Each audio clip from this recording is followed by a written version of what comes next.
Goeiemôre, Ewald Olivier. Dis lekker om weer met jou te gesels vandag. Vertel asseblief vir ons, wat is die nuutste rondom die saak hier in die Wes-Kaap, asook by Sparta?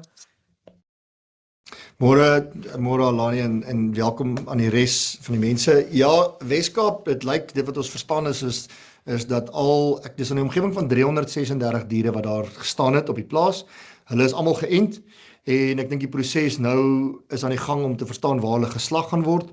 Ek dink die aanbeveling ook aan die departemente is om hulle so gou as moontlik te slag.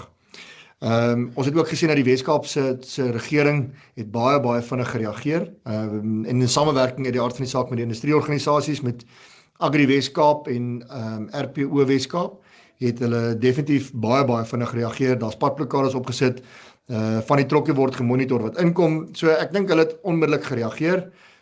Ek dink ook van my kant af, ek dink dis sleg dat dit moes gebeur, maar ons het by Nampo Kaap het ons die gesprek gehad met Dr. Ivan Meyer en juist hom gesê hulle moet op hoë grondslaggereedheid wees.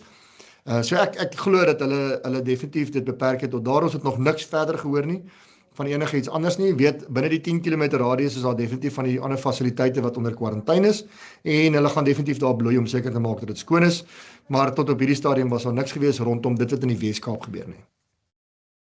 En dan het Sparta hierdie week het hulle bevestig dat daar 'n positiewe geval by hulle is. Is dit as gevolg van hierdie diere wat nou hulle te vervoer is? Weet julle nie? Ek is huiwerig om te sê dat dit definitief uit die Wes-Kaap uitkom. Ek weet dat hulle besig is met 'n ondersoek om presies vas te stel waar dit vandaan kom. Dit blyk ek dink hulle is besig met 'n ondersoek en sodra ons weet, gaan daar definitief dit hanteer word. Daar word ook, en ek dink hulle verklaring is ook baie duidelik, dat daar word 'n geval van bedrog ondersoek en dis in proses. Die name is oorgegee vir die nodige owerhede om te begin. Verklarings sal seker binnekort afgelê word met 'n ondersoek na bedrog. En dan in terme van die feit dat dit nou 'n tweede groter vervoerkraal is wat geraak word. Wat gaan hierdie beteken vir feestyd vleisvoorrade?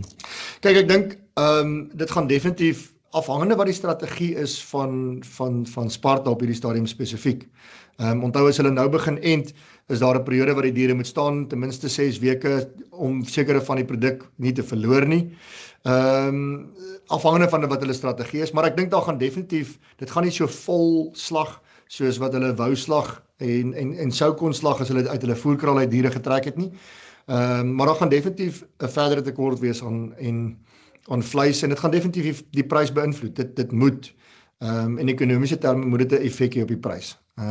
Ja, so ek kan sien dat Desember 'n moeilike Desember gaan wees en ek is nou nie 'n landbou-ekonoom nie, maar ek dink op die einde van die dag gaan daar definitief die prys van vark en daar is ook nie genoeg varkvleis om te voldoen aan die vereistes nie. So die prys van varkvleis gaan ook definitief styg. So ek dink ons gaan as verbruiker die verbruiker gaan 'n baie moeilike Desember hê hierdie jaar.